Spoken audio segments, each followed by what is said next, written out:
ኢትዮጵያ ከሩሲያና ከአሜሪካ የታጠቀቻቸው አስፈሪ ጀቶችና ድሮኖች። ጠቅላይ ሚኒስትር አብይ አህመድ በሐዋሳ ከተማ ልዩ ኃይል እንዳስመረቁ ሲናገሩ ተሰምተዋል። ኢትዮጵያ ከሶማሊያ ጫፍ እስከ ምጽዋ ጫፍ በባህር ላይ የሚያጋጥሙ ሽብሮችን የሚያስቀር ቴክኖሎጂ የታጠቀና ውጊያ የሚያሳጥር ልዩ ኃይልን ወይም በእንግሊዝኛው ኤሊት ፎርስ ተቋም መገንባቷን አስረድተዋል። ጠቅላይ ሚኒስትሩ የጠቀሱት የመከላከያ ሰራዊት የልዩ ዘመቻ እዝ የሚመሩት ሌተናል ጀነራል ሹማ አብደታ በበኩላቸው የጦር ክፍሉ መንግስት ለሚሰጠው ማንኛውም ግዳጅ ዝግጁ መሆኑን ተናግረዋል። የልዩ ዘመቻዎች እዝ መደበኛ ጦር ሊወጣቸው የማይችላቸውን ውስብስብና አስቸጋሪ ግዳጅ የሚፈጽሙ የኮማንዶ የአየር ወለድና የጸረ ሽብር ልዩ ኃይል አባላትን በውስጡ የያዘ ነውም ተብሏል። በአንድ አካባቢ ላይ የሉዓላዊነት ስጋት ሲፈጠር በሰዓታት ውስጥ በቦታው ተገኝተው ግጭቶችን የሚቆጣጠሩ እንደሆኑ የተነገረላቸው የልዩ ኃይል አባላት የውጊያ ማርሽ ቀያሪዎች ሲሉ ሌተናል ጀነራል ሹማ አብደታ አወድሰዋቸዋል። ሌተናል ጀነራል ሹማም በክብረ በዓሉ ላይ ባደረጉት ንግግር የዙ የምስረታ በዓል እንዲከበር ከተደረገባቸው ምክንያቶች መካከል ጠላቶቻችን አርፈው የማይቀመጡ ከሆነ ውጊያ ጭራሽ መሆናችን ለማሳየት ነው ሲሉ ተደምጠዋል። የልዩ ዘመቻዎች እዝ ከቀድሞ የበለጠ የተደራጀና የሰለጠነ መሆኑን የገለጹት ሌተናል ጀነራል ሹማ አብደታም በባህርም በየብስም በየትኛውም የአየር ጸባይና የመሬት ገጽ የውጊያ ሁኔታ መቀየር የሚችል መሆናቸውን አስታውቀዋል።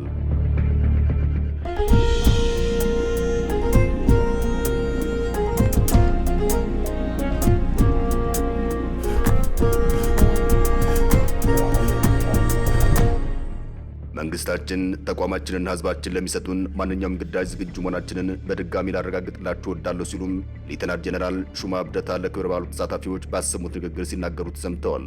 በተለይ የኢትዮጵያ አየር ኃይል እንደ አውሮፓውያን አቆጣጠር በ2030 በአፍሪካ ቀዳሚ አየር ኃይል ለመሆን ራዕይ ሰንቆ ውጤታማ ተግባራትን እያከናወነ መሆኑን የኢትዮጵያ አየር ኃይል ዋና አዛዥ የሆኑት ሌተናል ጀነራል ይልማ መርዳሳ በቅርቡ መግለጻቸው ይታወሳል።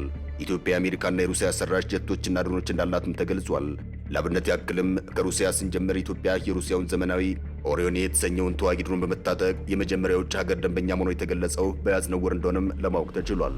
የኢትዮጵያ አየር ኃይል የሩሲያውን ዘመናዊና የተራቀቀ ኦሪዮን የተሰኘውን የኢላማ ቅኝትና የውጊያ ሰው አልባ አውሮፕላን መታጠቁም ተረጋግጧል።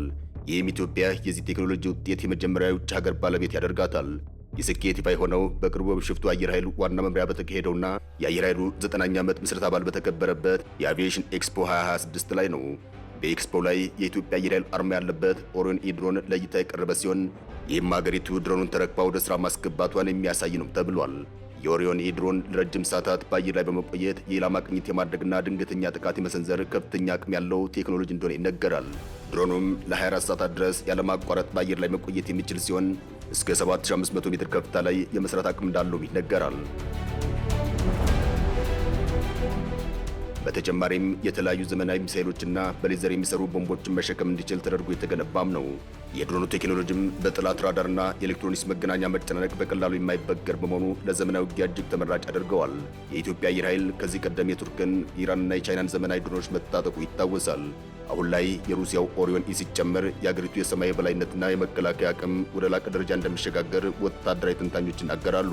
የኢትዮጵያው ጠቅላይ ሚኒስትር አብይ አህመድ ወደ ስልጣን የመጡ ሰሞን በዘመነ ትራምፕ ሲ-130 የተባለውን የጦር መጓጓዣ አውሮፕላን ለኢትዮጵያ መከላከያ ኃይል በስጦታ መልክ መረከባቸው ይታወሳል። በአሜሪካው የመከላከያ መስሪያ ቤት ፔንታጎን ከ60 ዓመታት በላይ ተመራጭ እንደሆነ የሚነገርለት ሲ-130 ሄርኩለስ ተብሎ የሚጠራው በሎክሂድ ማርቲን ግዙፍ ኩባንያ የሚመረተው ይህ የጦር አውሮፕላን በዋነኝነት በጦር ግንባሮች የመሳሪያ ስንቅና መድኃኒትን ለማቀበል የቆሰሉ ወይም ጉዳት የደረሰባቸውን ወታደሮች ለማንሳትና ለማንኛውም አስቸኳይ አደጋዎች በማንኛውም የጦርነት አደጋ ቀጠና ውስጥ ልዩ እገዛ በመስጠት ይታወቃል። አስፈላጊ ሆኖ ሲገኝ በተፈለገባቸው የጦር ቀጠናዎች ላይ ከሰማይ ቦምብ በማዝነብ ድብደባ መፈጸም የሚችልና በአሜሪካም ይሁን በሌሎች ሀገራት ከተመረቱ የጦር አውሮፕላኖች በግንባር ቀደም ተመራጭና የተዋጊ ወታደሮች አለኝታ ተብሎ ሲጠራ ይሰማል። የሰላም ማስከበር ሚናን ለማገዝና በሁለቱ ሀገራት ያለውን ወታደራዊ ትብብርና ግንኙነት ለማጠናከር በሚል እሳቤም የአሜሪካ የመከላከያ መስሪያ ቤት ፔንታጎን ይህን አውሮፕላን ለኢትዮጵያ መከላከያ አስረክቧል። ያ ብቻ ሳይሆን ኢትዮጵያ ከሩሲያም የጦር ጀቶች መረከቧ ይታወቃል። ሩሲያ ሰራሽ ጀቶችን ኢትዮጵያ ስትረከብ የኢትዮጵያ አየር ኃይል ዋና አዛዥ ሌተናል ጀነራል ይልማ መርዳሳ ተቋሙ የተረከባቸውን ዘመናዊ ሱ-30 የጦር ጀቶችን በተመሳሳይ ጊዜ በአየርና በምድር ላይ የጠላት ኢላማዎችን ማውደም የሚችል ነው ሲሉ ተናግረዋል። እነዚህን የጦር ጀቶች የተቀበሉትም የኢትዮጵያና ኤርትራ ለመግባባት ከቀን ወደ ቀን እየተባባሰ በመጣበት ወቅት እንደነበር እናስታውሳለን። ሀገራቱ ከፕሪቶሪያ የሰላም ስምምነት ወዲህ አለመግባባት በመግባት የቃላት ጦርነት ውስጥ መግባታቸው ይታወሳል። ጠቅላይ ሚኒስትር አብይ አህመድ በባሌም ሆነ በቦሌ ወደብ ማግኘታችን አይቀርም፣ ታፍነን አንቀርም ማለታቸው ይታወሳል። ፊልድ ማርሻሉም ሐዋሳ ከተማ ላይ በባሌም ሆነ በቦሌ ወደብ እናገኛለን ሲሉ ተደምጠዋል። በቅርቡ ጠቅላይ ሚኒስትር አብይ አህመድ ወደብ እናገኛለን አትጠራጠሩ በማለት በሕዝብ ተወካዮች ምክር ቤት መናገራቸውም ይታወሳል። ለዚሁ ለጠቅላይ ሚኒስትሩ ንግግርም የኤርትራ ማስታወቂያ ሚኒስትር የማነ ገብረ መስቀል ምላሽ ሰጥቷል። ጠቅላይ ሚኒስትሩ በሕዝብ ተወካዮች ምክር ቤት ስለ ኤርትራ መንግስት ያደረጉት ንግግር የኢትዮጵያ መንግስት በኤርትራ ላይ ሊከፍት ያቀደውን የጦርነት አጀንዳ ምክንያት ለማድረግ የቀረበ ነው ሲሉ ክሳቸውን አሰምተዋል።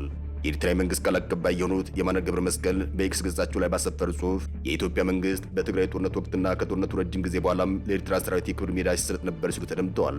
የማነ ይህን ያሉት ጠቅላይ ሚኒስትር አብይ አህመድ ከህዝብ ተወካዮች ምክር ቤት አባላት ለቀረቡላቸው ጥያቄ በሰጡት ማብራሪያም በትግራይ ጦርነት ወቅት የኤርትራ ወታደሮች የጅምላ ግድያ ጨምሮ የተለያዩ ግፎችን ፈጽመዋል በሚል ከወነጀሉ በኋላ ነው።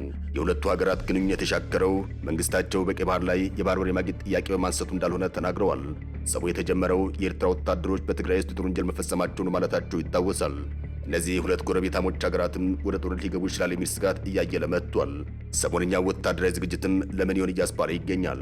ኢትዮጵያ በአየር ኃይል ጥንቅቅ ያለ ዝግጅት አለኝ፣ ጠላትና ፍርድም ያበላለሁ እያለች ይገኛል። አገሪቱ ከሩሲያ የተቀበለችውን የጦር ጀት ማስተዋውቃለች። ሩሲያ ሰራሹ ሱኮይ ኤስዩ-30 የጦር ጀት በአየር ላይ ውጊያ እንዲሁም ከአየር ወደ ምድር ለሚደረግ ውጊያ ጥቅም ላይ የሚውል የጦር አውሮፕላን እንደሆነ ይታወቃል። ከችሎታ አንጻርም ሱ-30 ከአሜሪካ ኤፍ-15ኤ ስትራይክ ኤግል ከሚባለው የጦር ጀት ጋር በስፋት ይመሳሰላል። ኤስዩ-30 የጦር ጀት አብሮ የተሰራ ባለ 30 ሚሜ ጂኤስኤች-301 መድፍ ከ150 ጥይቶች ጋር የታጠቀ እንደሆነ ይነገራል። ከአየር ወደ አየር ከአየር ወደ ምድር የሚተኮሱ ሚሳይሎችን፣ ክላስተርና በሌዘር የሚሰሩ ቦምቦች እንዲሁም ሮኬቶችን ጨምሮም እስከ 8000 ኪሎ ግራም የሚደርሱ የጦር መሳሪያዎችን መታጠቅ እንደሚችል ይነገራል። የጦር አውሮፕላኑ መያዝ በሚችለው መደበኛ ነዳጅ በአንድ ተልዕኮ ውስጥ እስከ 3000 ኪሎ ሜትር ማካለል የሚችል ሲሆን በዚህም ከ4 እስከ 5 ሰዓታት የውጊያ ተልዕኮ ማከናወን ይችላል። በአየር ላይ ነዳጅ ከተሞላ በአንድ ተልዕኮ ውስጥ እስከ 5200 ኪሎ ሜትር ማካለል የሚችል ሲሆን እስከ 10 ሰዓታት የውጊያ ተልዕኮ ማከናወን ይችላል ይባልለታል። በአንድ ጊዜ ሁለት ሰዎች የሚያሳፍረው የጦር ጀቱ በሰዓት እስከ 2120 ኪሎ ሜትር ድረስ መብረር እንደሚችል ይነገራል። በአጠቃላይ የጦር ዝግጅቱን በሚመለከት ፊልድ ማርሻል ብርሃኑ ጁላ እንዲህ ሲሉ ተደምጠዋል። የጦር ኃይሎች ጠቅላይ ኤታማዦር ሹም ፊልድ ማርሻል ብርሃኑ ጁላ በሐዋሳ ኢንተርናሽናል ስታዲየም በተካሄደው የዙ 65ኛ ምስረታ በዓል ላይ የማጠናቀቂያ ዝግጅት መልእክት አስተላልፈዋል። በዝግጅቱ ላይ የኢፌዴሪ ጠቅላይ ሚኒስትርና የጦር ኃይሎች ጠቅላይ ኤታማዦር ሹም አብይ አህመድን ጨምሮም ቀዳማዊት እመቤት ዝናሽ ታያቸው፣ የህዝብ ተወካዮች ምክር ቤት አፈ ጉባኤ የሆኑት ክቡር አቶ ታገሰ ጫፎ፣ ምክትል ጠቅላይ ኤታማዦር ሹም ጀነራል አበባው ታደሰና የሰራዊቱ ከፍተኛ አመራሮች፣ የሲዳማ ብሔራዊ ክልላዊ መንግስት ፕሬዝዳንት የሆኑት አቶ ደስታ ሌዳሞ፣ ሚኒስትሮች፣ የመንግስት የሥራ ኃላፊዎች፣ የሃይማኖት አባቶችና የሀገር ሽማግሌዎች ብለውም የሐዋሳ አካባቢ የዞን አመራሮችና ነዋሪዎች ተገኝተዋል። በዓሉም ከውስጥና ከውጭ የተቃጡብንን የተልዕኮ ውጊያዎች በተከላከልንበትና የሀገራችንን አንድነት እስከ የት መስዋዕትነት በመክፈል ባስከበርንበት ወቅት መከበሩ ለየት ያደርገዋል ሲሉም ፊልድ ማርሻሉ ተናግረዋል። እዙ በሳህል በረሃዎች ላይ በተለይ በናቅፋ ተራራ ፊልም የሚመስል ጀብድ የፈጸመ በሶማሊያ ያለውን የአልሸባብ አሸባሪ ቡድን ለመከላከል ያስቻለና በደቡብ ሱዳን የሙርሬ ጎሳዎች ጥቃት በመከላከል አስደናቂ ተግባራት ማከናወኑን አውስተዋል። በተለይም በሀገራችን የውስጥ ጸረ ሰላም ኃይሎችን ከመከላከል ባለፈም በጥቂት ከሃዲያን የሰሜን ዕዝ ጥቃት ሲደርስበት ሰራዊቱ ከግደት መንጋጋ ያወጣው ጀግና ክፍል መሆኑን ተናግረዋል። እዙም ራሱን በማባዛት ብዛት ያላቸው የአየር ወለድ የኮማንዶ የልዩ ኃይልና የጸረ ሽብር ክፍሎችን ማቋቋሙን ገልጸዋል። እዙ ከሪፐብሊካን ፎርስ ተነጥሎ እንደማይታይ የጠቆሙት ፊልድ ማርሻል ብርሃኑ ጁላም ከዚህ በፊት በጋራ ይወጡት የነበረውን ተልዕኮ በቀጣይ አጠናክሮ ይቀጥላሉ ሲሉ ተደምጠዋል።